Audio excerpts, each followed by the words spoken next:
Okay, I just put these tights on. I love these. Waisted pants, these are the new ones. I'm a paid customer with Tully Lou. I am obsessed with their leggings. It's Tully and Sarah, and if you don't know, we have an activewear brand called Tully Lou. And we have Australia's favourite leggings, but not only do we have leggings, We've got everything that you may need for an active lifestyle. So we want to give you guys an offer if you've never shopped at Tully Lou, or if you've shopped at Tully Lou and you just want $15 off your next order, you need to take this offer. and it's TL Cherry, all caps, all one word. Pop that in at checkout and you will get $15 off. So head to our website, it's www.tullylou.com, or head to our Instagram, stalk our page, use the code, and let's get you all in some TL. Welcome to Curious Conversations. It's Tully and Sarah. Welcome to our business mini series where we sit down and talk real, raw, honest with some incredible business owners. We're going beyond the highlight reel to talk about what it really takes to start a business from the ground up. The challenges, the wins, and the lessons that no one prepares you for. Welcome to Curious Conversations with Tully and Sarah. We sit down and chat with business owners, entrepreneurs, and some of the best conversation starters. This is a podcast about real life lessons and people doing cool shit. Hello. Hi. Welcome to Stitch Up Studios. Thanks for having me. Oh my God, we're so excited to have you on. We've been trying to get you on for the last couple of months since we've met you, but this is part of our business series. So we just wanted to sit down with you and talk about your product, which I'm actually going to get you to do a little intro about yourself first. Sure. And then we'll go into your business. But who are you and what do you do? So my name is Yianna Velos. I'm the founder of Golden Groves, which is a lifestyle and wellness brand retailing organic, high phenolic, extra virgin olive oil from my family's region in Greece. So I started Golden Groves 3.5 years ago, initially being a brand that was just sharing my family's high quality extra virgin olive oil, importing this from Greece to Australia. I just wanted to share my family's origins, the way that we lived, our approach to food with my, at the time, smaller Instagram community. And over the last 3 years, I think the brand has really evolved to be an extension of me and my approach to health, because I'm quite health focused and I've started to learn, I think, the power of food as medicine. So every single day I'm sharing my food through Golden Groves and just my approach to life and health through the business. Can we just rewind? What was that word you used between I know. olive oil? Phenolic. Phenolic. Yes. And so what is that? So olive oil is high in a type of antioxidant called polyphenols. Okay. And basically, not all olive oils are created equally. And this is something that I learned quite recently on my journey of olive oil. So polyphenols are a type of antioxidant that once they reach a certain amount, so that's 250 megagrams per kilogram. Sorry, I'm getting very much into the details. But once you achieve this certain amount of polyphenols in your olive oil, essentially it enters your bloodstream and protects your blood lipids from oxidative stress, which anyone that kind of knows about health will know that oxidative stress causes inflammation and often will lead to a lot of diseases like cancer, autoimmune diseases, for example. So if you have a tablespoon of this olive oil a day, you're protecting your blood lipids from that oxidative stress. And so Golden Groves is a high phenolic olive oil, whereas if you go into the supermarket and, you look at the array of different olive oils there, they will not have a high level of polyphenols that are considered by the EU as being medicinal. So this isn't a regular olive oil. This is a very health-loaded olive oil that you can cook with it, but you can also treat it as a supplement if you're having 1 tablespoon every day. Empty stomach?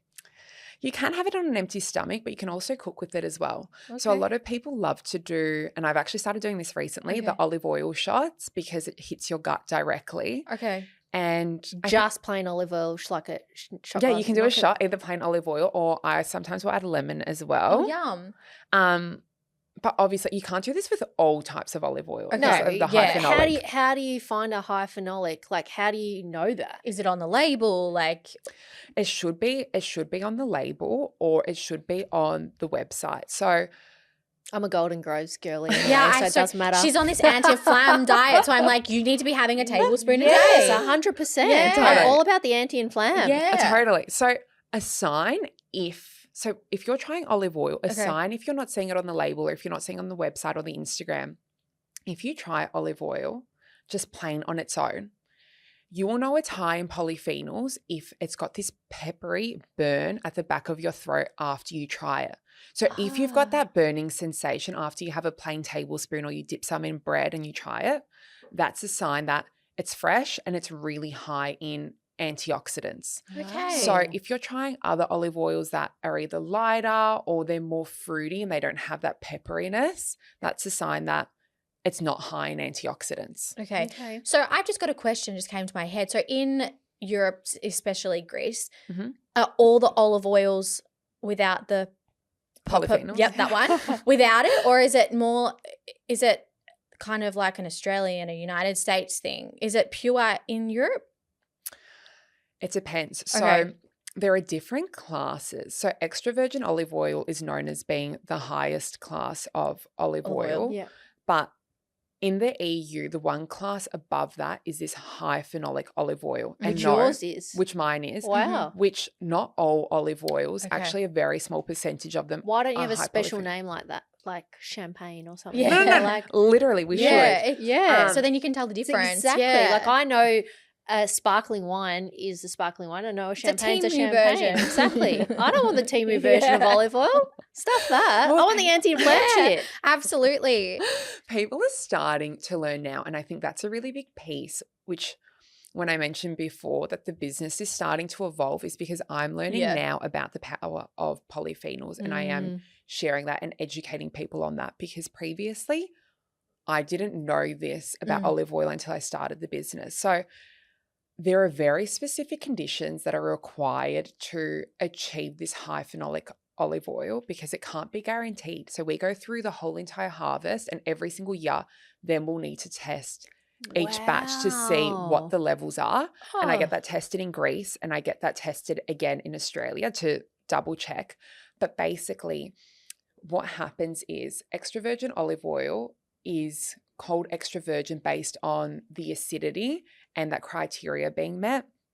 Whereas high phenolic olive oil, to take it that next level and being anti-inflammatory, what happens is you need to pick the olives well before they're ripe. So when they're very, very green, really early in the olive season, in the olive harvesting season, which is usually around October. And why a lot of people don't do this is because you get far less olive oil harvesting the olives early, which means you're making less money, you're getting far less yield. But my region in Greece is known for having the most premium extra virgin olive oil globally, or being one of the regions. And that's because we don't get a lot of rain, and it's by the Mediterranean Sea, which means that every single olive, there's far less liquid in it. There's less water in it compared to other places in Greece, like Crete, for example, or even in Kalamata. They're really well known for their olive oil, but typically it will rain more in those regions, and they're not by the Mediterranean Sea.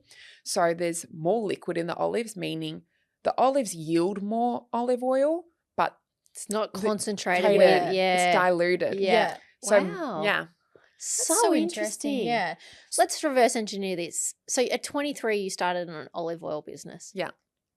How? Like, And especially being like And with- harvesting in Greece. but with all this, exactly, you had to harvest from Greece. You had to obviously do all this paperwork, and then you have to bring it to Australia. Yeah.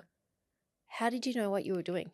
Guys, I didn't. Yeah. Anyone that tells you they know what they're doing is like, sorry, they're lying. Yeah. So basically, this is a long story, but We I'm love going to cut it long really stories. short. Both my parents were born in Greece. Okay. So this is actually very atypical for Greeks in Australia, because usually their grandparents or their great-grandparents first migrated to Australia, whereas my dad came to Australia by boat when he was 5 years old. Mhm. And when he arrived in Australia, obviously not speaking English, his parents didn't speak any English, there was no olive oil available in the market. The only olive oil that was available was at the pharmacy, and you had to pretend you had an earache to get olive What? oil because olive oil is treated for earaches. I did not know that. Yeah. Wow. Yeah, last year when I was in Greece, I had an ear infection. I started putting golden growth in my ear to clear it up. I did not What? know Like that. how much? You'll get a little cotton tip Yep. and you'll like rub it in your ear, and that's all you need. Like you don't want to completely clog it Wow. up. Well, I have questions about olive oil and skin, but we'll go on that Yeah. later. Yeah, we'll get on that later. I did not know that there was that was the only way you could get Yeah. olive oil. Because Wow. people were using lard or they were Oh, yeah, using true. butter in Yeah. the 70s. And then my dad on his first trip back to Greece when he was 29 met my mum they were from neighbouring villages, and my mum went back Oh. to her village for the summer, and my dad met my mum by coincidence, and it was like love at first sight. They got married very quickly. My mum moved to Aw. Australia having no family in Australia at all aside from my Wow. dad. So the majority of my mum's family lived in the village in Greece and were harvesting olive oil. And how the olive harvesting process works is Greece is known for having the really premium extra virgin olive oil. And because the economy is like struggling a fair bit, a lot of olive harvesters in Spain and Italy will purchase really premium extra virgin olive oil from Greece. It'll get shipped to Spain and Italy, and it'll get blended with their oils, which are more inferior, to create a high quality oil. But the issue with this is until all the olive oil is sold, a lot of these oil presses weren't getting paid for 2+ years. Wow. And so my dad, being just such an angel, he was like, I don't want to see your mum's family in Greece, being taken for a ride. Let me buy this olive oil off you directly at whatever it is, the cost price. I'll give you the money up front. Give it to me. I'll import it to Australia. I will sell these tins at cost price to all of our network here in Australia, because all of his friends that were either like Australians, professionals, a lot of the old Greeks that wanted really high quality olive oil, he knew he could sell it and that there was a market here, and it wasn't anything for profit. Like my dad's a corporate lawyer. He would just do this on his weekends to help out. So my dad saw, okay, every single year people keep calling him, where's the olive oil? Where's the olive oil? Can I buy this olive oil? So my dad's like, oh my gosh, guys, there's like a really big market here. I'm like, okay, there actually is. And so I just took this for granted. And then during COVID, when we couldn't go to Greece every single year, my sister started sharing a lot of her cooking online on Instagram. Okay. And she was taking care of my mum at the time. She just moved back from New York, was like in between jobs, taking care of my mum who had cancer. And I was working in finance consulting at one of the big 4 firms, working very long hours back when we had the lockdown, and you couldn't go out past 8 p.m. I was working like 5 a.m. to like 11 p.m. I was like, What else do you do? Miserable. Yeah. I hate this. Yeah. Like I need to find a creative outlet. And so my sister and my dad initially were going to start this business together. Oh, wow. And I remember once going for a walk with my sister and being like, what the hell? Why didn't you include me? Like I want to be involved. So we decided, why not start importing olive oil from Greece? People in Australia have no loyalty to an olive oil brand. That's true. People were all buying Cobram, but that was all because that was available to them in the supermarket. Yeah. It wasn't aesthetic. People didn't really care about their oil. They would just buy the cheapest quality oil. And I realized, okay, my olive oil at home is so good. And when I go out to eat, I feel really sick. Like there's no comparison between what I'm cooking and eating at home and what's on the market.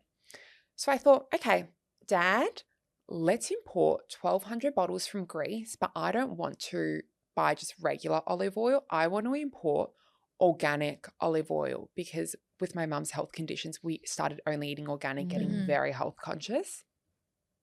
So we thought, okay, yeah, let's import 1,200 bottles. My dad had previously done all the logistics importing these tins, so he knew how to import it. Right. And had worked with a lot of the oil presses. So my dad helped me out initially. He's like, okay, let me deal with these logistics for your first year. But going forward, if you're going to start this as a Oh. business, you're going to have to manage this all yourself. I said, okay, let's just do it as a test run. So I just did this for fun with my sister. And Yeah. on my walks in between all the stress at work, I would just brainstorm ideas of names, what I wanted the labels to look like. I would look at wine bottles. For me, it was a creative outlet because I just loved food. And then I was stuck in this job that was Excel spreadsheets and Miserable. just not me. Yeah, I you know. weren't passionate about I it. wasn't passionate Yeah. about it. Like I worked with beautiful people, but it just wasn't me. I learned Yeah. a lot, but it wasn't fulfilling. me. Wasn't Yeah. me. Yeah. So I started sharing food on Instagram. I started drip feeding this olive oil, and people kept asking my sister and I, where can we buy this olive oil from? Wow. And we were like, oh, this is our family's olive oil. And they said, oh, can you please ship some to us? So initially, before we imported the oil, we would get these glass clear bottles, fill it up with our family's olive oil. Like we're saying the From $2 the bottles tins. from the reject shops, filling it up from the tins. There was like a spill crisis. All these bottles would Oh. get damaged. And then we eventually imported our own bottles. We worked with an amazing graphic designer here. And right before Christmas, we just posted it on our own Instagram. We started the Golden Groves Instagram and we started receiving sales, which was Oh. kind of wild. Yeah. We were like, why are people like Yes. buying from us? Like, Yeah. Yeah. oh, that was the beginning. Wow. So do you now have the business still with your dad and your sister, or is it just you? It's just me. Okay. So my dad helped me, but he helped me with the logistics. He was Yeah. never really involved in the Involved. business. My sister and I had the business together for 2 years, Mhm. but last year we decided that I would take over the business. Mhm. But she's still amazing. Like she helps me so much Oh, in that's terms good. of even just being able sometimes to brainstorm ideas with someone. Yeah. Yeah. And yeah, she supports me so much. It's That's good. amazing. Yeah. That's good. What's the growth journey been like over the 3 years? So you've obviously had those online orders, but now you've got stockists. Like, how do you manage that ordering? And you only get one harvest a year and you don't know the yield. And what's that look like for you? Totally. The This- inconsistency. You don't know what you're going to get. Yeah. You also don't know what the price is. Like your manufacturing cost is so volatile. So last year was the highest record prices of olive oil globally that's ever happened. So the price of olive oil, I think, was about 4 times higher than what it was 2 years ago, which was Wow. crazy expensive because there was Is that because of inflation or just the harvest? Shipping costs and everything, like the everything. harvest. So Oh. shipping costs went really high. Shipping Yeah. costs went They're up so 7 ridiculous. times. Yeah. They're ridiculous. It's insane. Yeah. Especially because ours is our Heavy. bottles are at 1.2 kilos in glass. It's very heavy. It takes 4 months to come from Greece. But to answer your question, it's really hard to navigate the forecasting and knowing how many units I need to import because you never know how many stockists you're going to land in a year, Yeah. how many online sales you're going to get. You can't just order something from China and it comes within 6 weeks. Like Yeah. this is 4 months worth of waiting for it to be shipped plus the bottling. So initially we started really conservatively with small batch 1,200 bottles, and I looked at how quickly we could sell the oil. And based on that, I decided, okay, let's say it took 6 months to sell the 1,200 bottles. How much do I want to grow by in the next year, and what do I think is feasible for me? Mhm. So I used to do a lot of forecasting in my previous job. So this helped me a little bit, but it was still quite difficult because the food industry in Australia, I found, has been very traditional, and people are quite skeptical of onboarding a new food brand in your local grocers, where typically olive oil is a product that didn't really move quickly because of those hurdles that I mentioned, those obstacles. Like people don't have brand loyalty. Yeah. People typically will buy the cheapest olive oil that they can buy because a lot of people skimp on their everyday essentials and rather will splurge more on the meat or the alcohol. They won't really splurge on olive oil. So initially I found it really difficult to get stockists, and it was crazy. We were getting a lot of publicity. We were in broadsheet all the time. We were in the Gourmet Traveller. We had a lot of traction on Instagram from influencers. I would personally shop at a lot of these grocers and they would see these things, but a lot of these stores would leave you high and dry. Oh. So I found it really difficult to find stockists initially. And it got to the point where my sister and I were speaking and we said, we want to give up on Australia. Like we're met with so much resistance.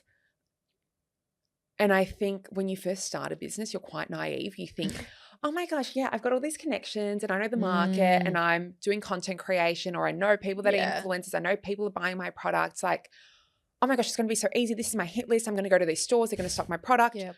So naive. Yeah. So how we started initially landing stockists was a lot of, as my own personal brand started to grow, and a lot of these restaurants were inviting me in to come and to eat and to post on my own channels of different grocery stores. I said to them, yes, I would love to come in and support your business, but in exchange, would you be willing to stock Golden Groves? Oh, that's a good idea. Yeah. Totally. I initially was very embarrassed. I hated asking for help or for a favor. Yeah.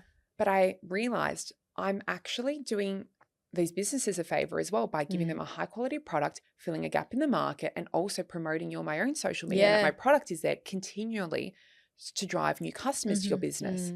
So that was how we started getting stockists initially. And then after that, what happened is I started investing a lot in my own personal social media and TikTok, because I said, you know what? A lot of these distributors that I was trying to speak to, they would be very crash hot and then they would ghost me. Like if people think they get ghosted in dating, getting ghosted in business is so much worse. Especially I realized a lot of men, which have been really supportive of me, but a lot of the times men would ghost me, whereas women would be like, I'm sorry. They would communicate like, we can't stock your product. Yeah. And there's this man that I follow in the US, his name's Greg LaVecchia, and he's built this insane nutrition business called Bloom Nutrition with his wife. And he constantly said, you need to continue to build it and people will come. So I said, you know what? I'm going to build Golden Grove social media. I'm going to build Golden Grove's TikTok. I'm going to build my Instagram. I'm going to build my TikTok. And people will come. Yeah. And a lot of these distributors saw these videos of me using their other products were going viral. And they saw that, for example, one of the products had seed oils in it, and I was talking out against seed oils, and he had seen these videos and he had seen some of my EDMs. And eventually these stockists, these distributors saw my videos and they all started coming to me instead of me doing outreach. And that is something that's happened this year. And so now I've been able to get a lot of stockists, which means my team in Greece and I have needed to work together in a way that it's feasible for us to grow, because every single year now I'm like ordering 10 times more oil and I've needed to be able to secure that. But it's not something that you can predict from a year ahead, because so much changes within a month for me and my business. Yeah. Wow. I love that story though. What do you say hypothetically next year you need 10,000 litres of oil? Yeah.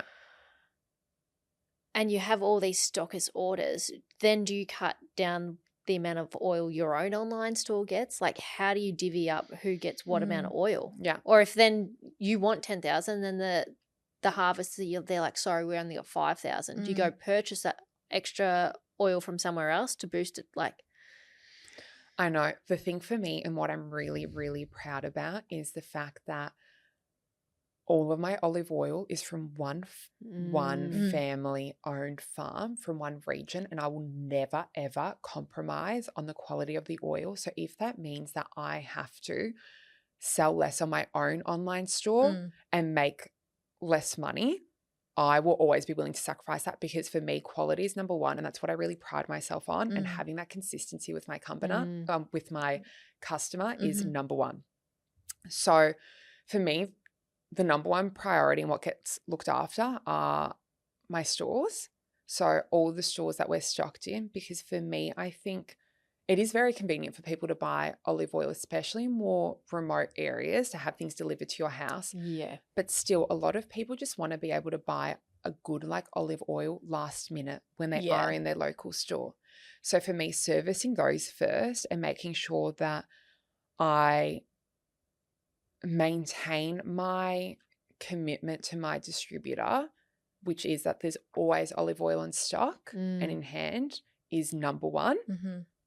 But my team in Greece, for example, they will often distribute olive oil to other, like companies not an individual customer brands like mine, like Golden Groves, but they'll send it off to be blended with someone other else's oils. Yeah. So they will always pull back from any of those other companies and will secure a supply batch. for me. Yeah. Because we have a really good relationship.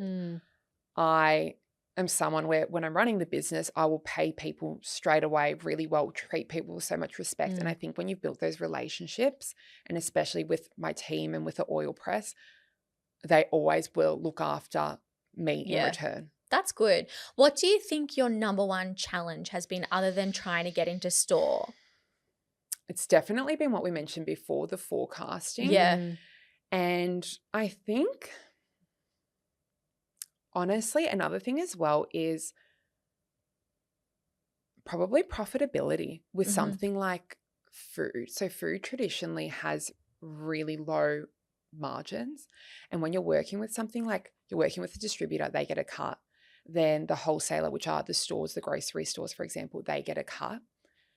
All of this stuff is huge clippings. And when the price of olive oil is super volatile, the shipping is super volatile, it's really hard to guarantee a profit margin. Yeah, that is hard.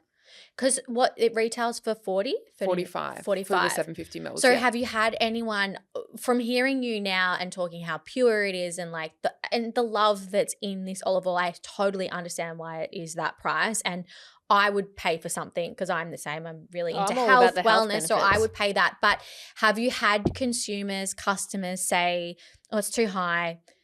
All the time. Yeah. All the time. Yeah. And that's They're not your customer though. Well, exactly. They're not your target market. They're not. But you know what the thing is? I find a lot of people like that. It's just that they haven't been educated yet. Yeah. And a lot of these people, they actually acknowledge when they try the oil, this is far superior to anything else I've tried.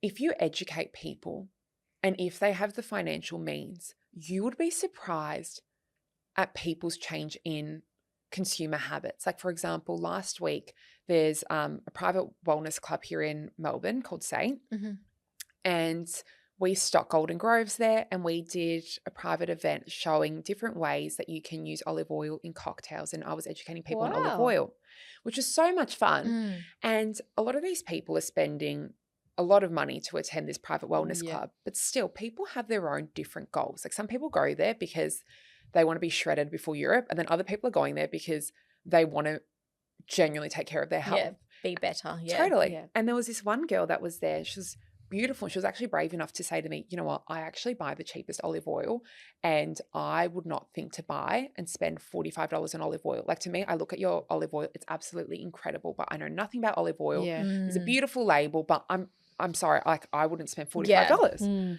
And I said, you know what, I can appreciate that, but these are all the health benefits and the reasons. And after she heard that, she actually bought a bottle of Golden Groves. Oh, wow. Yeah. Because people sometimes don't have the education. Yeah. Just as I didn't have the education. And also, not everyone's your customer. Yeah. I think you need to be told and like educated 100%. Like, so true. I just had a thought, you know, how I've been doing those dates with the banana and I use coconut oil. I'm going to use olive oil. Use it and let me know what you. Yes. Oh my gosh, the best thing in the world, because this went viral recently and I tried it. It is insane. Okay. So you put olive oil in a pan, add the dates in and caramelize them until they're almost like Well, that's what I've been burnt. doing with coconut oil, but I'm going to do it with the olive oil. Oh my gosh, it will blow your my God, mind. I And can't then wait. eat that on yogurt. Yeah. I put mine on yogurt or I put it on the top of like porridge, but I've been using coconut oil because I'm like, it's sweet, whatever, but that olive oil would make so much more sense. Try. I'm going to do it tomorrow morning. I cannot wait. Sorry, I just like had an idea. We'll go back to how you mentioned before beauty with the olive oil. I remember when I was a kid, I used to put olive oil, it's so bad, in my hair, and then I couldn't get it out for like days because I read that it was like a treatment or something. Just thought I'd mention that. But Is it bad for your hair? Guys, no, it's amazing for your hair. I actually put it in my hair. Do you? But my hair was so oily for days after. Maybe it was the quality of the oil. I think you should put it in your ends. And then put a little bit in your roots. Okay. And get one of those scalp brushes. Yes. And massage it. Because I used to do that with coconut oil. And I remember my hair was so You couldn't get greasy. it out. Yes. With olive oil, it's been better because I do a combination of rosemary oil Okay. as well as olive oil. So gonna I've got do that that too. Hinu, you know, with like the little Yeah, the Yes. dropper. Yeah. I do that in the roots of my hair like once a week in the sauna, and then I'll put golden grows in the ends of my hair. So why it's really good for you is there's a type of antioxidant. It's called oleic acid, and you basically through applying it in your hair, it stimulates firstly hair growth, but the other thing is, and the main reason why it's really beneficial for your hair is it strengthens your hair follicle. So what that means is your hair strand has a longer average lifespan. So your hair, like if you've got stuff like, if you've got issues with shedding, there's been a lot of studies showing that your hair will last longer on your That's hair. me. I need that. Yeah, you need to So start what? I doing put it on it. my ends or my roots? I put on my ends for And then nourishment and then a little bit on beautiful. your roots Okay. and you use the scalp brush. Okay. Huh. Let And then me- what about beauty? What are some beauty tips I with was going olive to say, oil? because the way you were saying before, how it's absorbed by your skin and then into your blood, I'm like, well, wouldn't it be the same if it was applied topically? Totally. Yeah. 100%. You can do it.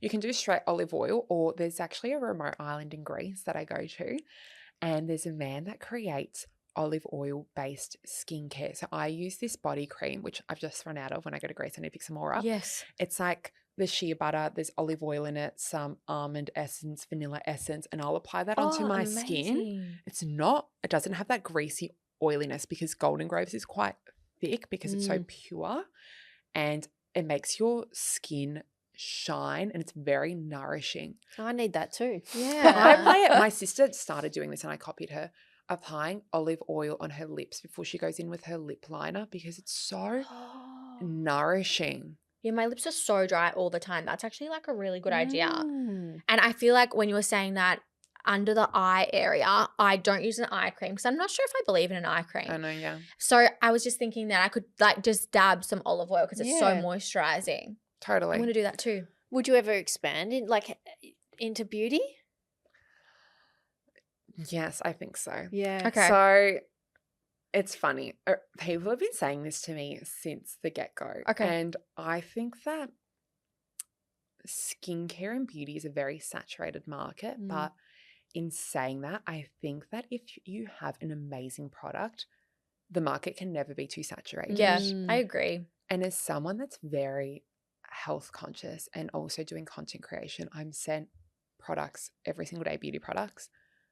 And it's wild seeing that even though so many products are labeled as like natural or healthy, the amount of endocrine disruptors that are, for those that don't know, those are any sort of ingredients that will disrupt your hormones and create hormonal imbalances. Is that like a thickener? Like that? So like perfume. like perfume, like yeah. synthetic fragrance, for example, will That's why impact your hormones. This is why we're going to have you on a health episode. Yeah. No, please. She's using words. I'm like, I have no idea what that is going Yeah. straight past my head. No, totally. And if you don't know something, let me know. Yeah.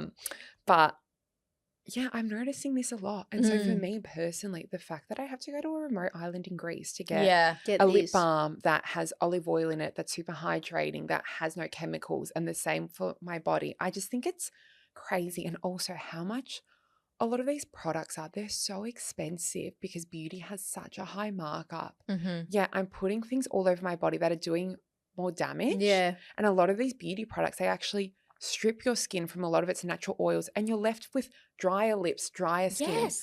So to answer your question, I think right now, that's probably one of my biggest Hairy goals. questions. No, but it's like my Like, biggest how do you questions grow? right now. Like, Yeah. where do I grow next Yeah. to? What Yes. category do I go into? Yeah. Because do I go down food? Do I Yeah. go down supplements? Do I go down skincare? There's so many different options. Absolutely. And I think when you do start to build a brand that people are starting to recognize, I've been approached by a lot of people to do stuff like skincare products or different wellness brands. But for me, I think that you need to be very, very considered and really establish yourself in one thing first Mm-hmm. before you enter something else new because otherwise you confuse your customer. Yeah. Oh, absolutely. I just want to go back to when you said towards the start of the episode, and I've been seeing a lot of this because I obviously follow you and I've seen you do videos and stuff. And then once you watch one video, then you get hit by, I think it's a big movement at the moment, seed oils. Yes. Can you explain why they're so bad for you? Totally. This is something that I'm very passionate about. And look, a lot of people will say to you, like a lot of scientists will say seed oils aren't bad for you. Mm-hmm. There have been a lot of studies that have said that seed oils in isolation aren't bad for you. But I think that if you really look at the roots of a lot of the funding of these studies, you'll find that a lot of these studies are funded by seed oil companies. Oh, wow. And a lot of these seed oils, for example, have been patented by pharmaceutical companies. And the same with pesticides. So you have to be very careful about what you read and the origins. That's the first comment I'll make. Why seed oils are so bad for you is they are industrial oils. So they were initially created to be used to clean machinery and to lubricate machines. Oh so my they God, I weren't did not actually know this. designed to be consumed for food. Now, the process of creating seed oils for me is the biggest issue as to why I will not consume them. So olive oil, for example, it's still processed in the sense of you pick an olive, you go to the oil press, it gets pressed to create the oil. That's a process. Seed oils are ultra processed. So what happens is they're usually treated with a chemical called hexane. They're bleached. They are then pressed, and it's not just pressed once to create oil, constantly going through until it creates this. You need to see these videos of what the seed oils actually look like. Can you send it to me? Because Yeah, I'm totally. thank you. It's like I'm this grossed out. really thick, gluggy lubricant that then goes in to be created as an oil.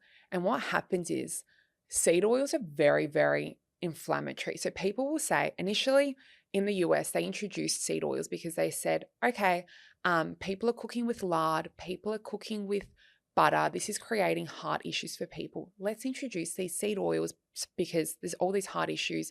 These are meant to be good for reducing heart issues. Mm-hmm. What they found is seed oils create low levels of inflammation. And the issue right now is that seed oils are in practically everything because anything that comes in a packet these days, the majority of things are ultra, ultra processed. So we're having every single day through everything that we're eating, these mild inflammatory oils, which over time build up and they cause inflammation, wreak havoc on your hormones. People will say, for example, olive oil is really high in calories. I'm going to get fat.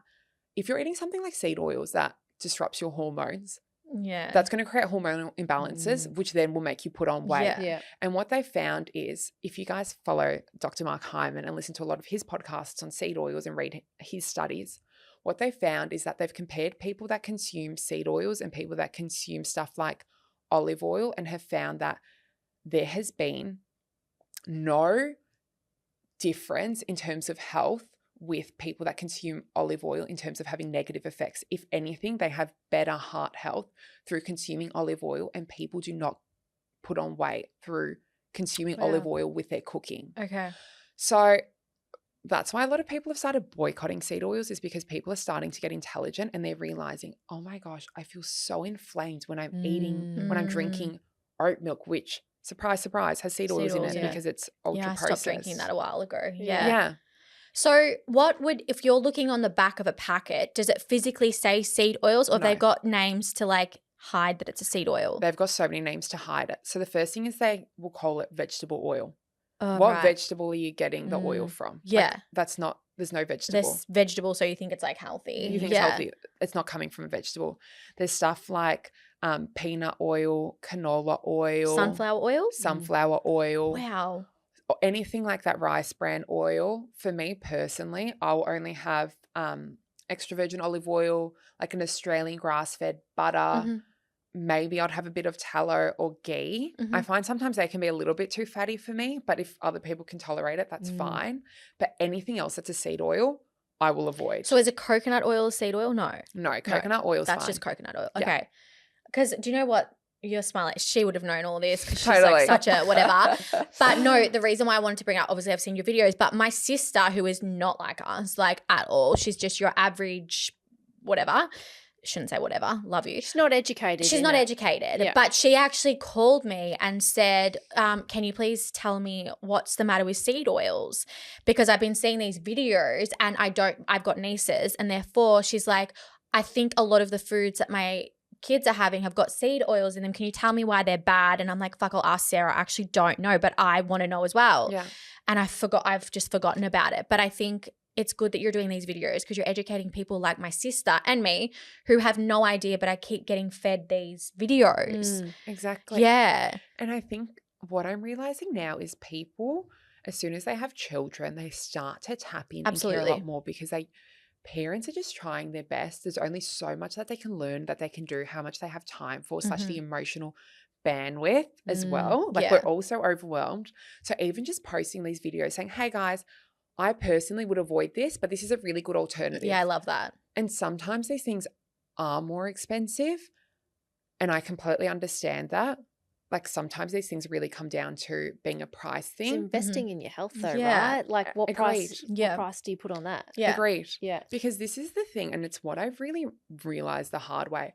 If you don't invest now in your health and make time for your health now, you pay for it Absolutely. down the line. Yeah. Yeah. And so I would rather now spend a lot of money on like my health through different things that I'm eating rather than spending money on treatment down the line. Yeah. Yeah. Oh, absolutely. And you're Yeah. probably going to save money in the long run Totally. anyway. Yeah, that's so funny you say that about kids because since I've had my daughter Roller, I'm really funny with like a lot of foods, but really funny with water because I see those videos about the drains and all that kind of stuff. And I'm like, you know what? I've been doing this for, how many years. She's new to this world. I do not want to contaminate you. Like you're too young. Like you're having proper like bottled filtered water. What did I say to you at your house the other day when I was like, oh, can I get water? And I got it out of the tap and I was like, oh yeah, I know. I don't drink tap water. I Like- know. I'm the same. But I'm I kind of can't. done. I'm like, I've been doing it for so long. I'm just like, whatever. But I'm just really funny with her. I'm just like, no, you are having bottled water. Why don't you get from The Good Guys one of those $70 Philips water jugs? You literally just pour the tap Yeah, water I should, in. shouldn't I? And you You've just got one change of your those, filter. don't you? A Brissa or something. Yeah, I need to. I actually want to. We've got oh my god, Lila from Ripple Water. Do you know Ripple Water? Yes. Yes, I can never say her name. That's And why I'm they've like, got a new reverse osmosis. yes, Yes. I want where- to ask her about that because I mean, like a while ago, what were those ones under the sink? Not Kogan. Do you have one of those? The water machines?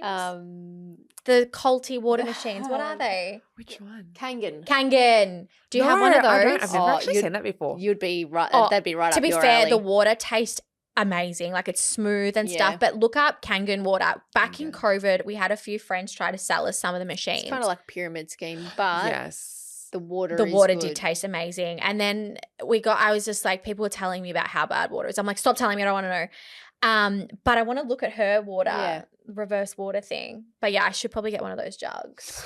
Anyway, Yeah, but that's off just topic. that's just like a good step, and like it's something that's pretty affordable. It's like $70. Yeah, Yeah. absolutely. Like it's not going to break the bank. Yeah. You don't have to go and spend like thousands of dollars changing every single tap in your I know. house. Yeah. Or like one of those, I'm really funny with putting stuff on my kitchen bench. I hate clutter. I know. So that's another reason why I don't want to get that because I'm like, I don't want anything else on the bench. My coffee machine and the kettle is fine. And that's enough. Yeah. But yeah. What do you wish someone had told you before you started business? This is going to surprise people, but to have the hard conversations up front, and by hard conversations, I mean have the money talk up front. Yeah.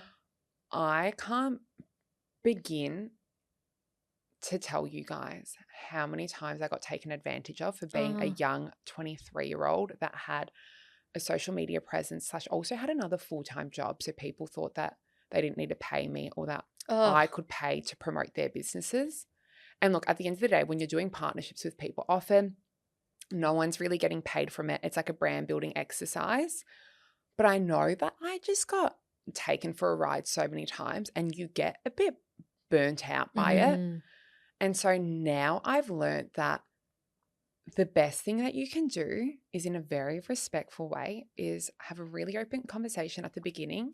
And one thing that I do now, which I think is very valuable, is I ask people when I'm working with them, what does a win-win situation look Yeah. like? Oh, I like that. You sound like my therapist. Yeah. Both Really? I've had both of those conversations with him. It's like have the hard conversations up front because it saves you in the long run. Yeah. Totally. And then win-win. Everything should be win-win. Yeah. Agreed. Like I'm not someone where I want to be like winning 10% more than the person that I'm partnering with. For me, I really care about relationships. Like I think that if you've got a product or if you've got a service, I don't believe in a product business, a service business. I think everything's a relationship business. So everything for me is I really respect and want to hold my word to everyone that I work with.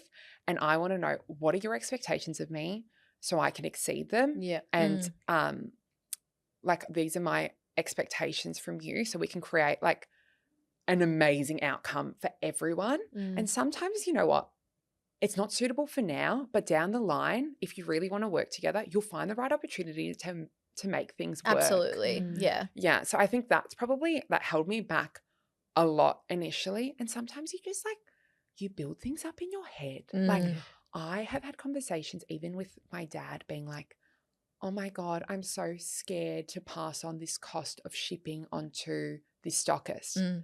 My dad's like, why would you pay to make someone else money? If they've got an issue paying this, that's totally fine. They don't need to buy it. Yeah. I'm like, that's true. And you know what? A lot of this stuff was also just in my head. Yeah. Yeah. And I like trying to rationalize and creating things to be bigger than what they are. Yeah. Had a similar conversation before, and it's so true. It's just more in your head and your ego, and you're just like, yeah. It's so true. And it's also sometimes I realize, and I think a lot of women feel like this, sometimes you just don't feel, it's really weird. You feel maybe, I'm not sure if it's unworthy is the right word, but like unworthy of money. I think so. Or you guilty. feel awkward. Like, Yes. You have a funny relationship. Yeah. I do think we do as women. Yeah. Yeah. We've often spoken about that. It's just like, I think you need to know your worth and just stick by it and be so confident Totally. in yourself, what you do and your product. Yeah. You should be so proud of what you've achieved in 3 years. I can't wait to see where it is in the next 3 years, like the growth and stuff like that. It's just like, and your SKUs, like you'll have more products. It's exciting.